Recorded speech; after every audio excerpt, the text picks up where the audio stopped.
¿Qué fue lo que tanto les dolió? ¿Por qué tanto odio hacia Esteban? Es una buena pregunta. Esteban, para que lo recordemos todos, es el primer mártir de nuestra Iglesia Católica. Un hombre que recibió un encargo de servicio. Él estuvo en el grupo de los primeros 7 diáconos.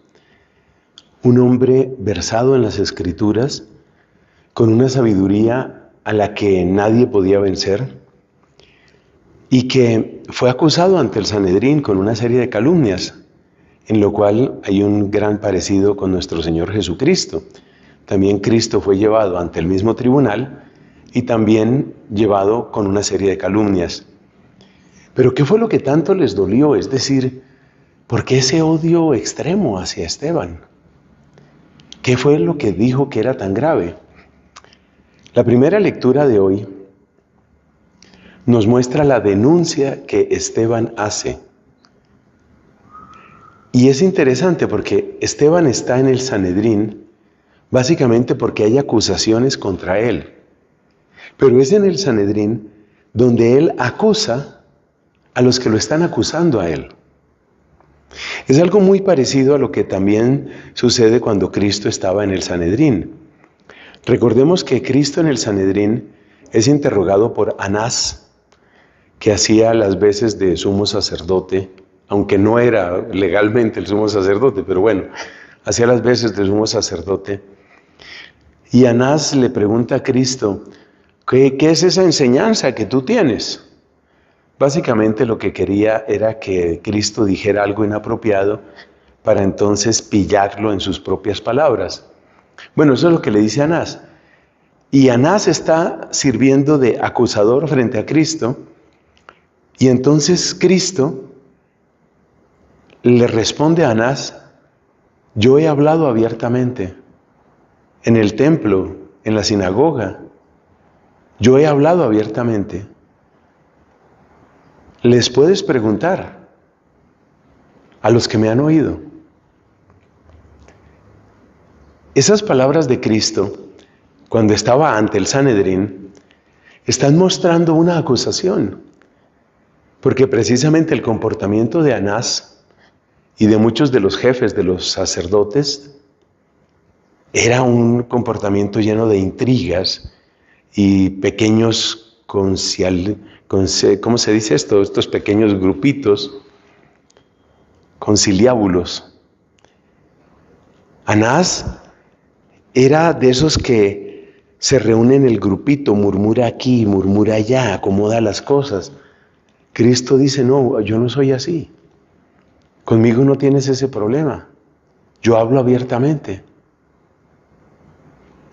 Entonces, fíjate que el acusador, que era Cristo, pasa a ser el que hace la denuncia, lo mismo Esteban. Pero vuelvo y pregunto, ¿qué fue lo que tanto les dolió? Básicamente, lo que les dice Esteban es, ustedes están fuera de sintonía. Están fuera de sintonía porque Dios les dio la ley y ustedes no la han cumplido. Están fuera de sintonía porque Dios les dio el justo por excelencia, lo que nosotros llamaríamos el santo. Les dio al santo por excelencia, que es Cristo. Y ustedes lo rechazaron. Están fuera de sintonía porque ustedes son duros de cerviz, que es la expresión bíblica para referirse al que es desobediente y hace su capricho. Ustedes son duros de cerviz. Ustedes están fuera de sintonía. Ustedes creen que tienen a Dios atrapado. Ustedes creen que ya conocen a Dios y que ya dominan la situación.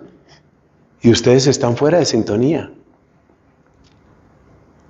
Y tan fuera de sintonía estaban que al escuchar estas palabras se tapan los oídos, gritan y caen sobre Esteban. Entonces la pregunta que a mí me queda es, ¿y nosotros? ¿Nosotros estamos en sintonía con Dios? ¿Nosotros sabemos conectar con el Señor? ¿Nosotros somos dóciles a su palabra? recibimos a Jesucristo, acogemos el don de su Espíritu. Toda la denuncia de Esteban es: ustedes están fuera de sintonía. No se nos olvide preguntar: ¿y yo qué? ¿Y mi vida qué? ¿Y mi familia qué? ¿Y mis amigos qué? ¿Estoy fuera de sintonía? ¿O estoy, así lo permita Dios, por lo menos empezando a sintonizar con su palabra, a sintonizar con su Espíritu, a sintonizar con su Evangelio? Qué gran pregunta la que nos deja este gran mártir.